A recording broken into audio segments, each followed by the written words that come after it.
ہم کریں گے ہر مظلوم کی حمایت۔ السلام علیکم، میں ہوں حرین فاطمہ اور آپ دیکھ رہے ہیں حمایتی نیوز HD چینل۔ نظر ڈالتے ہیں آج کی اہم خبروں پر۔ سرگودا ایک روز تربیتی ورکشاپ کا انعقاد، additional IG investigation Punjab Muhammad Idrees Ahmed کا خطاب۔ Inspector general of police Punjab doctor Usman Anwar کی ہدایت پر پنجاب بھر کی طرح سرگودا ریجن میں تفتیشی افسران کی استعداد کار بڑھانے کے لیے ایک روزہ تربیتی ورکشاپ کا انعقاد پولیس لائنز میں کیا گیا، جس میں ریجن بھر کے تفتیشی افسران نے شرکت کی۔ تربیتی ورکشاپ سے additional inspector general of police investigation branch Punjab Muhammad Idrees Ahmed نے خصوصی خطاب کیا۔ انہوں نے سنگین اور جنسی جرائم کی تفتیش سے متعلق نئے قوانین کے اطلاق اور ان کی بروقت تفتیش کی افادیت پر آگاہی دی۔ انہوں نے تفتیش مقدمات اور شہادتوں کو پیش کرنے کے دوران کی جانے والی خامیوں کو دور کرنے سے متعلق بھی آگاہی دی۔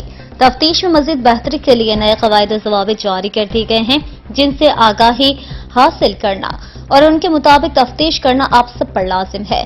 اس موقع پر RPO شارق کمال صدیقی نے کہا کہ ان قوانین سے متعلق تمام DPOs کو ہدایت جاری کر دی گئی ہیں، ان پر عمل درآمد کروانے اور اس کی مانیٹرنگ کے لیے حکمت عملی واضح کر دی گئی ہے۔ ترجمان سرگودا ریجن پولیس۔